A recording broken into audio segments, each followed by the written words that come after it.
बिगर जन्म अनेक बचैये। वृंदावन की किसी भी कुंज गली, वृंदावन में कभी लेटने में, दंडवत करने में संकोच मत करो। कीच है रही है तो महाराज जबरदस्ती लौट जाओ। जा वृंदावन की रज में, जा वृंदावन की कीच में, जा वृंदावन की सघन भाव में। ठाकुर जी लौट लौट करके आनंद करें, हम वहां संकोच कैसे कर सकते हैं? उससे क्या होगा? बोले बिगड़ी जन्म अनेक बनाइए। हम लोग पुनर्जन्म क्यों ले रहे हैं बार बार? हम जो भी जीवन में भोग रहे हैं वो किस कारण से? हमारे पूर्व जन्म के कारण, जो हमें पता भी नहीं है कि हमने क्या किया। एक प्रकार से देखा जाए तो हम अपनी उन गलतियों को भोग रहे हैं इस जन्म में जिनका हमको पता ही नहीं है कि हमने किया क्या था। पूर्व में की हुई गलतियां, पूर्व में किए हुए प्रारब्ध भोग रहे हैं सब, हमको पता ही नहीं हमने क्या किया। अब किसी के जीवन में इतना विशाल विषाद आ जाता है, इतना भयानक समय आ जाता है, वो सोच में पड़ जाता है मैंने अपना पूरा जीवन देखा, ऐसा तो मैंने कुछ किया ही नहीं है जिसके कारण मैं ऐसा भोग रहा हूं। जैसे कि भीष्म पितामह भगवान से कहते हैं कि मुझे अपने 100 जन्मों की याद है, मैंने इतना बड़ा पाप तो नहीं किया कि आप मुझे बाणों की सैया पे लिटाओ। भगवान कहते हैं 100 ही जन्म होते हैं क्या भीष्म पितामह? 101वां भी तो हो सकता है। और ठाकुर जी ने 101वां जन्म दिखा दिया पितामह को। उस जन्म में छोटे छोटे कीड़ों को पकड़ करके कील लगा रहे थे एक राजकुमार के रूप में। तो भीष्म पितामह के नेत्र सजल हुए और जोर से हंसे, बोले बताइए हम भी वह भोग रहे हैं जिसके बारे में हमको पता ही नहीं है। हमने ऐसा क्या कर दिया है कि जिसको हम अब भोग रहे हैं? इसके निवारण का क्या तरीका? हमको ये तो नहीं पता कि हमारी गलती पूर्व जन्म में क्या थी, भोगना हमको पड़ेगा ही। तो उसके लिए यही है, दुनिया भर के साधन बताएं पर हम तो ब्रजवासी यही बताएंगे। ललित किशोरी कुंज गलिन लुढ़, वृंदावन में लुढ़क लिए, परिक्रमा में लुढ़क लिए, वहां तो सभी लुढ़के, आप भी लुढ़क लिए, कोई बड़ी बात नहीं। वहां जाकर के दंडवत करो, वहां जाकर के लुढ़क जाओ जहां कोई ना लुढ़के। ऐसी छोटी छोटी गली जहां पर केवल दुकान ही दुकान है, ब्रजवासी वहां पर बस डोल रहे हैं। कोई ऐसा पवित्र स्थान आपके मन में नहीं, वैसे तो वृंदावन पूरा ही पवित्र है। लुढ़क जाओ वहां जाकर के। वहां से कहा होगा, बोले बिगर जन्म अनेक बनइए,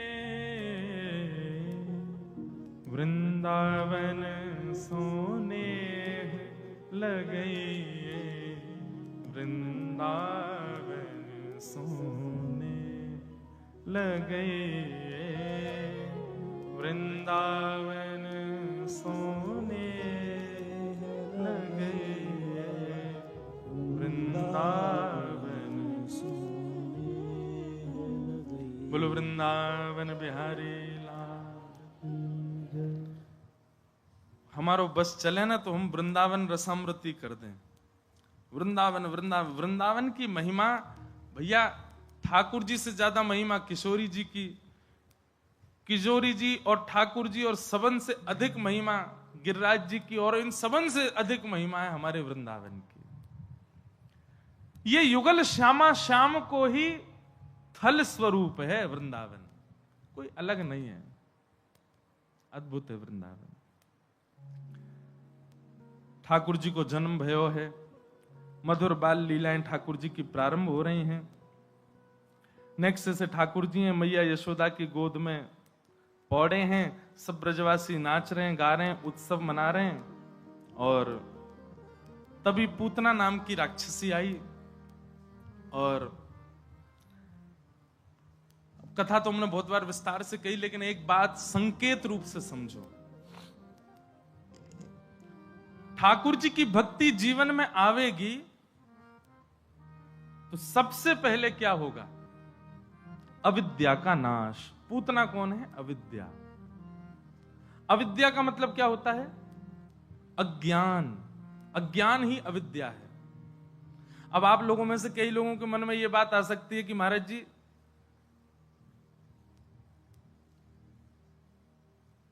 सबरी झूठे बेर खिला रही हैं, उसको आप क्या कहोगे? कई लोगों के मन में भाव आ सकता है कि भोंदू, हम कथा सुनाते हैं भोंदू की, वो ठाकुर जी के हाथ पे रोटी छीन के भाग रहा है, उसके भाव को आप क्या कहोगे? ये अविद्या है? नहीं।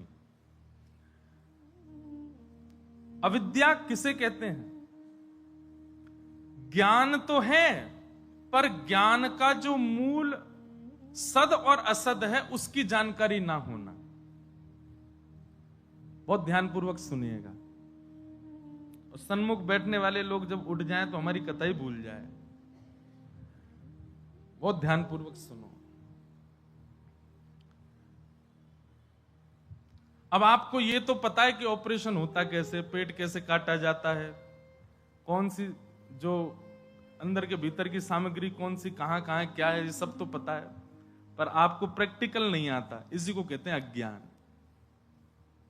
ये तो पता है कि आलू की सब्जी में टमाटर पड़े हैं, नींबू पड़ा है, नमक पड़ा है, सब्जी मिर्च पड़ी है, लेकिन बनाने को दे दिया जाए तो बना नहीं सकते। यही अविद्या है। मतलब ज्ञान तो पूरा है, क्या भाई ये करना पाप है, लेकिन फिर भी कर रहे हैं। समझ में आ रही है बात? समझ में आ रही है? यह पता है कि दूसरे के हृदय को पीड़ा देना पाप है, लेकिन फिर भी दे रहे हैं। ऐसा खाना पाप है, लेकिन फिर भी खा रहे हैं।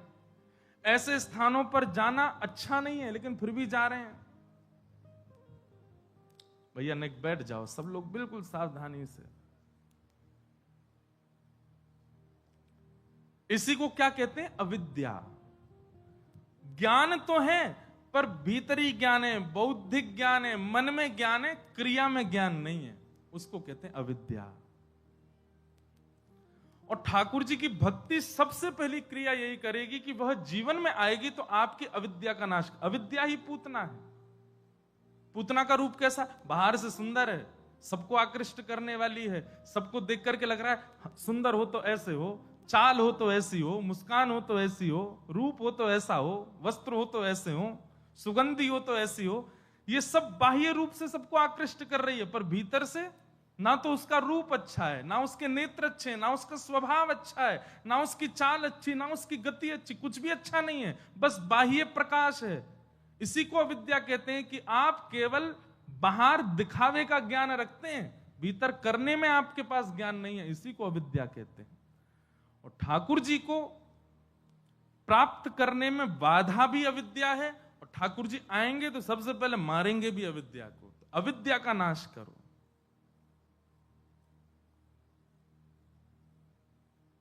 एक ब्रजवासी ने मुझसे प्रश्न किया, बोले महाराज जी हमारा तो जन्म ब्रज में है गयो, हमारी मैया को जन्म ब्रज में, हमारी नानी को जन्म ब्रज में, हमारी दादी को जन्म, तो हमको भजन करने की आवश्यकता क्यों?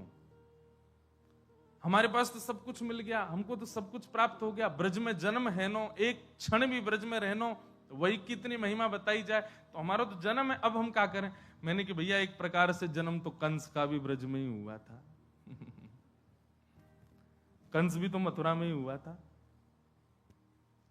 मैंने कि एक प्रकार से ये अघासुर, बकासुर, धेनुकासुर आदि भले ही जन्म में कहीं और होंगे, लेकिन मृत्यु सबन की ब्रज में ही भई। वो बात अलग है, ठाकुर जी के हाथों मरे, सदगति हुई। मैंने कहा फिर भी वो राक्षसी माने जाते हैं, वो श्रेष्ठ नहीं माने जाते, वो शुद्ध नहीं माने जाते। मैंने कहा बाई चांस मैं बैकुंठ चला जाऊं और वैकुंठ में मुझसे कह दी जाए वो सामने वाली पौड़ी पे वो कौन है? बोले अघासुर बैठा है। मिला तो उसको वैकुंठ ही है, लेकिन है तो वो असुरी, तब भी उसके प्रति असुर बुद्धि ही रहेगी।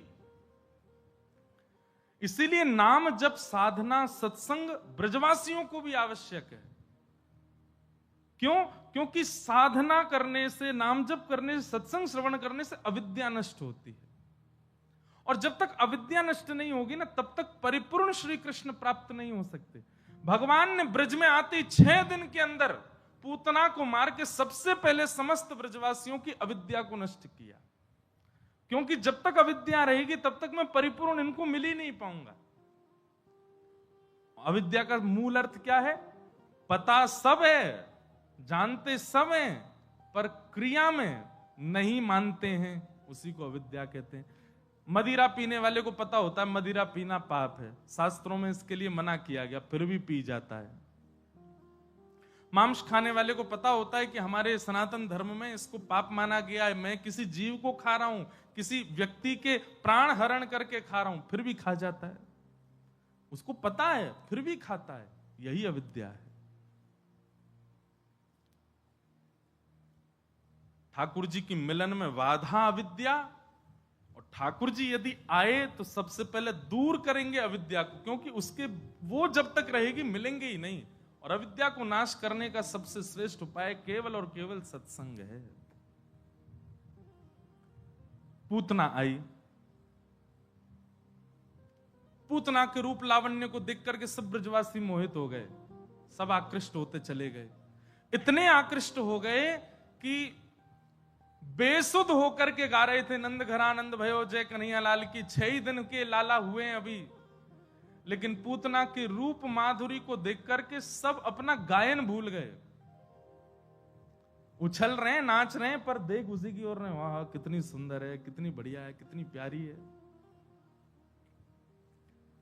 सब मोहित होते चले गए। पूतना ने सबको अपना बनाया। भीतर जैसी नंद भवन में पहुंची, नंद रानी यशोदा की गोद में नन्हे से नीलमणि नील माधव भगवान सोए हैं। गोद में लिए यशोदा मैया सुला रही है। आज मैं सूरदास जी की वाणी पढ़ रहा था, इतने सुंदर सुंदर भाव सूरदास जी। आज तो पद ही पद हैं, ठाकुर जी की लीला तो पदों में ही है ज्यादा।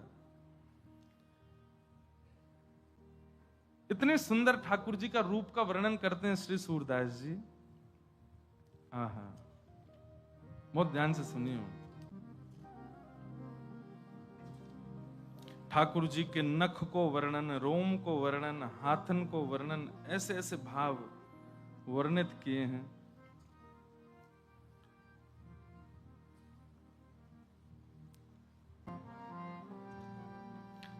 चलो मिलेगो तो सुनाऊंगा। बहुत सुंदर वर्णन हो ठाकुर जी के स्वरूप को।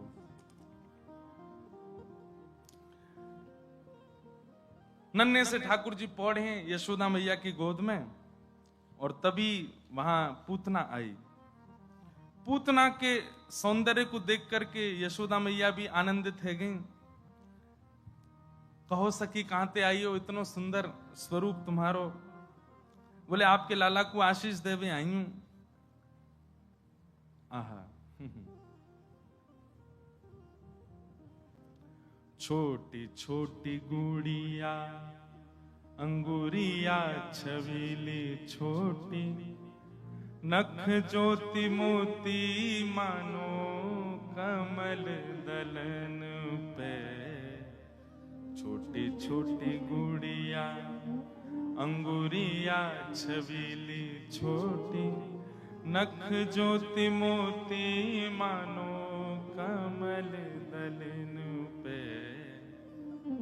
कैसे हैं लाल जी? बोले 6 दिन के ठाकुर जी को सूरदास जी वर्णन कर रहे हैं। बोले जैसे मानो छोटी सी गुड़िया एक कपड़ा में लपेट करके मैया ने अपनी गोद में ले रखी है। कैसे हैं? अंगुरिया छबीली छोटी, छोटी छोटी उंगली है लाल जी की, और नख ज्योति मोती मानो कमल दलन पे। जैसे कमल, कमल सबने स्पर्श किया देखो ही होगा। कमल के ऊपर पानी डाल दो तो पानी क्या होता है कि बिंदु का रूप धारण कर लेता है और चमकने लग जाता है। तो बोले ऐसे लग रहे हैं लाल जी, छोटे छोटे कमल जैसे हाथ, और उन पे मानो जैसे बूंद पड़ी हो, ऐसे ठाकुर जी के नाखून दिख रहे हैं। कितने सुंदर स्वरूप को वर्णन कर रहे हैं। आहा, छोटी छोटी गुड़िया अंगुरिया छबीली छोटी, नख ज्योति मोती मानो कमल दलन पे। पियरी पिछोरी छीनी, पियरी पिछोरी झीनी, और उपमाना भीनी, बालक दमिनी मानो ओढ़े बारो बरी धर। और मैया ने कहा पहना रखो है। तो सूरदास आदि इनके पद पढ़े तो एक बात समझ में आवे, जब तक ठाकुर जी अच्छे से चलनो नहीं सीखे तब तक ठाकुर जी कहा पहने? एक झंगूरी पहने, झंगूरी। झंगूरी मतलब जैसे बिहारी जी एक लहंगा सो पहने, अभी लहंगा कहां पहनो जाए, कमर पे, लेकिन झंगूरी कहां पहनी जाए, गरे पे। बोले ठाकुर जी गरे पे पहन ले और ऐसी घेरावे चारों ओर, नीचे कछु ना पहने, गरे ते लेके घुटने तक एक झंगूरी सी पहन के रहे, वही में हाथ बात चलाते रहे अपने। और वो भी कैसी है, पियरी पिछोरी झीनी। झीनी मतलब ट्रांसपेरेंट। लाल जी के अंदर की श्याम वर्णता वह पीरी पीरी झंगुरिया में तो दिखाई दे रही है। आहा, छोटो सो पेट, छोटो सो वक्ष, छोटे छोटे हाथ व झंगुरी में तो दिखाई दे में। यशोदा मैया ऐसे वस्त्र ना धरावे ग्रीष्म काल में, जासों लालन के रूप, लालन को स्वरूप नहीं दिखे। मैया ऐसे ऐसे वस्त्र पहनावे कि मेरे लाला को एक एक अंग मुंह को दिखाई देवे। वस्त्र तो नाम मात्र को है, केवल एक आवरण जैसा है, भीतर से सब दिखाई देवे लाल जी को। आहा।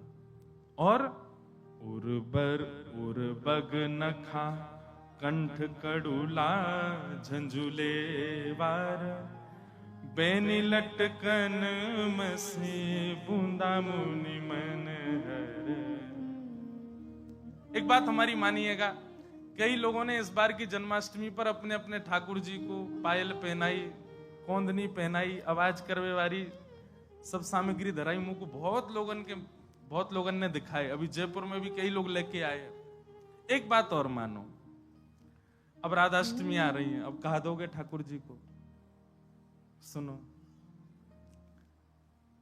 वृंदावन में मिल जाए तो बढ़िया, नहीं तो एक नजरिया पहनाई जाए ठाकुर जी को। हमारे गिरधर लाल जी पहने, अब चित्र नहीं है, नहीं तो मैं दिखवा तो।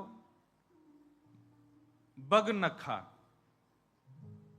बगनखा का मतलब क्या होगा, जैसे बाघ होता है, शेर या टाइगर, उसके नाखून ऐसे होते हैं दोनों तरफ ऐसे करके वो मड़े हुए, कई लोगों के आपने देखे होंगे पहन के घूमते हैं।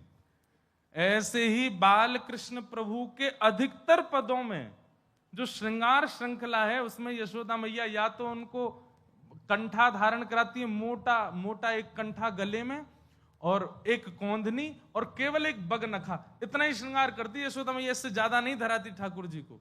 बगनखा किस लिए, बोले लाला को कहीं नजर नहीं लगे। तो बगनखा तो अभी मिलना मुश्किल है, तो भावना ऐसी रखो कि बगनखा है लेकिन स्वर्ण का या चांदी का, ऐसी आकृति जैसे नाखून होते हैं दोनों तरफ ऐसे निकले भय, और मड़वा करके एक माला लाल जी को गले में धारण कराओ। अब आप कहेंगे लाल जी को काहे को नजर लगेगी, वो तो परमात्मा है, लोगन की बात है। पर ठाकुर जी को नजर जब लगे ना तो हमारो भजन कम है जाए। हमारे भजन में कटौती है रही है, हमारे भाव में कटौती है रही है, हमारी भावना में कटौती है रही है, हमारी कथा श्रवण में कटौती है रही, तो समझो लाल जी को नजर लगी है। और वो नजर कैसे हटेगी, बगनखा पहनाओ ठाकुर जी को। बगनख पे हमारे लाल जी नित्य पहनते हैं, भीतर पहन के रखे हैं बगनखा। वासो नजर नहीं लगे ठाकुर, लाल जी को नजर नहीं लगेगी तो आपको भजन बढ़तो ही रहेगा। तो अब की राधाष्टमी वैसे तो बहुत कम समय, लेकिन फिर भी लगो, करो दौड़ भाग, बगनखा पहनाओ लाल जी को। तो वर्णन कर रहे हैं श्री सूरदास जी, और बगनखा कंठ कड़ूला झुंझुले बार। झुंझुले बार, झुंझुले बार मतलब घुंघराले बाल। बेनी लटकन मिस बुंदा मुनि मन हर। बैनी मतलब चोटी, घुंघराले कछु केशन की चोटी है। कछु केश तो घुंघराले फैले हुए हैं ठाकुर जी के, माथे पे आ रहे हैं, मुख पे आ रहे हैं, कछु केशन को बांध करके। मैया तो पूरे केशन की बनावे, पर लाला हाथन सो कछु निकाल ले, तो कछु बार तो आगे ही रहे लाल जी के। और वाके ऊपर कहा है, कभी कभी हवा चले तो बार पीछे को हटे, सो ठाकुर जी को ढिटौना दिखाई दे। यहाँ पे यशोदा मैया ने अपने काजर को एक बिंदा रखो है, बैनी लटकन मसी बिंदा मुनि मन हर।